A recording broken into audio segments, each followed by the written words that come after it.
Hola, bienvenidos a Esquina Literaria. Soy Yolanda Miranda y les estoy compartiendo la lectura de este libro, Psicoanálisis de los cuentos de hadas, de Bruno Bettelheim.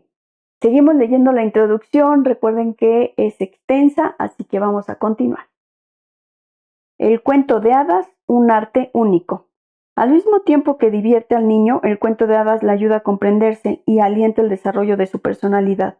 Le brinda significados a diferentes niveles y enriquece la existencia del niño de tan distintas maneras, que no hay libro que pueda hacer justicia a la gran cantidad y diversidad de contribuciones que dichas historias prestan a la vida del niño. La presente obra pretende mostrar cómo dichos relatos representan de forma imaginaria la esencia del proceso del desarrollo humano normal y cómo logran que éste sea lo suficientemente atractivo como para que el niño se comprometa en él. Este proceso de crecimiento empieza con la resistencia hacia los padres y el temor a la madurez, terminando cuando el joven se ha encontrado ya a sí mismo, ha logrado una independencia psicológica y madurez moral, y no ve ya al otro sexo como algo temible o demoníaco, sino que se siente capaz de relacionarse positivamente con él. En resumen, este libro explica por qué los cuentos de hadas brindan contribuciones psicológicas tan positivas al crecimiento interno del niño. El placer que experimentamos cuando nos permitimos reaccionar ante un cuento, el encanto que sentimos, no procede del significado psicológico del mismo, aunque siempre contribuye a ello, sino de su calidad literaria. El cuento es en sí una obra de arte, y no lograría ese impacto psicológico en el niño si no fuera ante todo eso, una obra de arte. Los cuentos de hadas son únicos, y no solo por su forma literaria, sino también como obras de arte totalmente comprensibles para el niño, cosa que ninguna otra forma de arte es capaz de conseguir. Como en todas las grandes artes, el significado más profundo de este tipo de cuentos será distinto para cada persona e incluso para la misma persona en diferentes momentos de su vida. Asimismo, el niño obtendrá un significado distinto de la misma historia según sus intereses y necesidades del momento.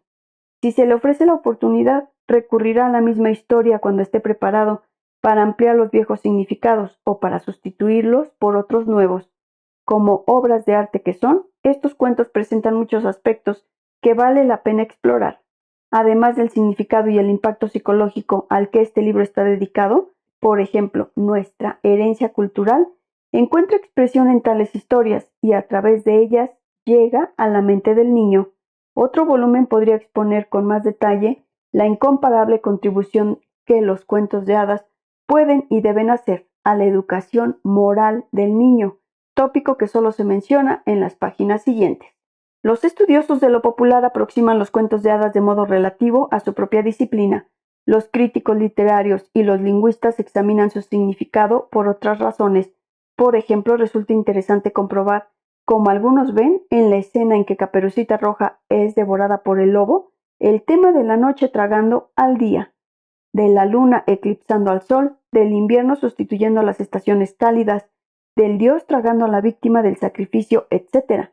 Estas interpretaciones, por muy interesantes que sean, ofrecen muy poco al padre o educador que quiera saber el significado que una historia aporta al niño, cuya experiencia está después de todo considerablemente lejos de las interpretaciones del mundo, basadas en deidades naturales o celestiales. En los cuentos de hadas abundan los motivos religiosos. Muchas historias de la Biblia son de la misma naturaleza que dichos cuentos. Las asociaciones conscientes e inconscientes que los relatos provocan en la mente del que las escucha dependen de su marco general de referencia y de sus preocupaciones personales. Por lo tanto, las personas religiosas hallarán en los cuentos muchos aspectos importantes que aquí no se mencionan. La mayor parte de los cuentos de hadas se crearon en un periodo en que la religión constituía la parte fundamental de la vida. Por esta razón, todos ellos tratan directa o indirectamente de temas religiosos. Los cuentos de las 1001 noches están llenos de referencias a la religión islámica.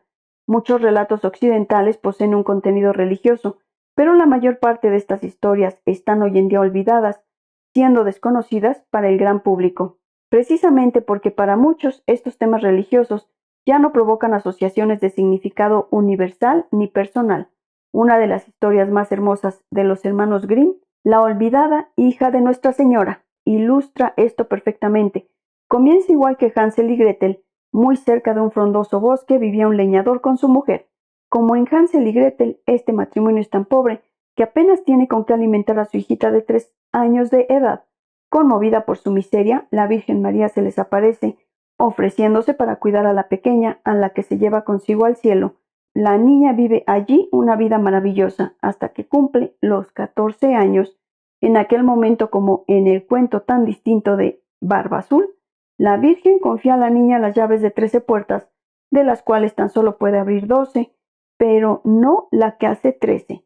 La niña no puede resistir a la tentación, miente y por lo tanto tiene que volver a la tierra muda. Sufre grandes penalidades y está a punto de ser quemada en una pira.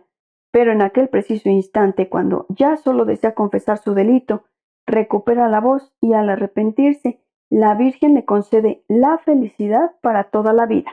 La moraleja de la historia es la siguiente: la voz que sirve para decir mentiras nos conduce solo a la perdición.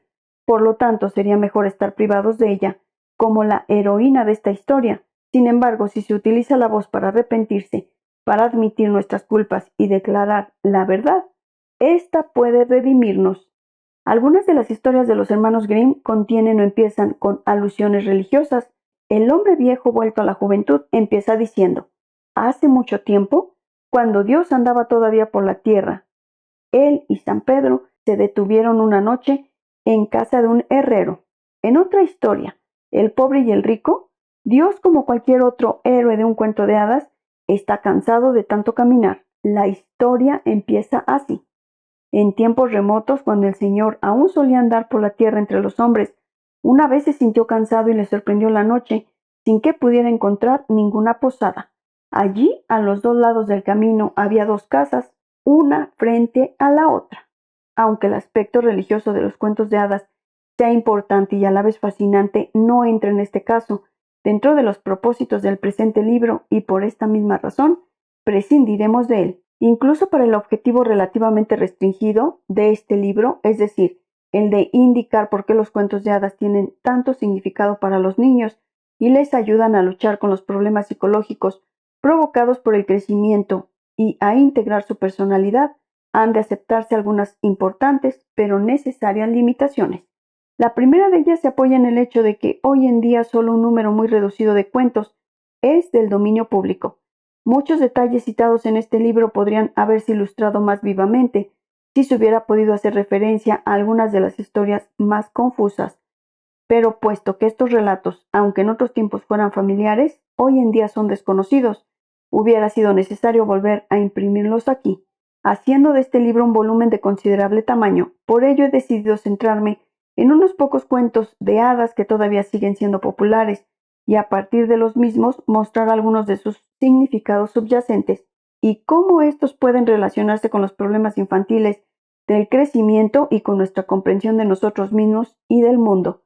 La segunda parte del libro, más que esforzarse por lograr una perfección exhaustiva, fuera de todo alcance, examina detalladamente algunos de los cuentos más conocidos, por el placer y el significado que se puede obtener de los mismos. Si esta obra estuviera dedicada solo a una o 2 historias, se podrían mostrar varias de sus facetas, aunque tampoco en este caso se lograría un estudio completo, pues cada historia tiene significado a muchos niveles. El que un cuento sea más importante que otro para un niño determinado y a una edad determinada depende totalmente de su estadio de desarrollo psicológico y de los problemas más acuciantes en aquel momento. Al escribir este libro parecía razonable centrarse en los significados básicos del cuento de hadas, pero esto tiene el inconveniente de descuidar otros aspectos que podrían ser mucho más significativos para algún niño en particular, debido a los problemas con los que en aquel momento esté luchando. Por lo tanto, esta no deja de ser otra limitación necesaria en esta obra. Por ejemplo, al tratar de Hansel y Gretel, el empeño del niño por seguir junto a sus padres, aunque haya llegado la hora de lanzarse al mundo por sí solo, es violento, al igual que la necesidad de superar una oralidad primitiva, simbolizada por el apasionamiento de los niños por la casita de turrón. Así parece que este cuento tiene mucho que ofrecer al niño pequeño que está a punto de dar sus primeros pasos por el mundo, da forma a sus angustias y le inspira seguridad frente a estos temores aunque incluso en su forma más exagerada. Angustia de ser devorado. Se muestran injustificados. Al final vencen los niños y el enemigo más temible, la bruja, es totalmente derrotado. Así podría decirse que esta historia alcanza mayor atractivo y valor para el niño a la edad de 4 a 5 años, es decir, cuando los cuentos de hadas empiezan a ejercer su beneficiosa influencia. Espero que les haya gustado la lectura del día de hoy de este libro, Psicoanálisis de los cuentos de hadas. Vamos a seguir todavía leyendo la introducción, que como ya se han dado cuenta es extensa. Así que los espero en el próximo video. Muchas gracias por escucharme.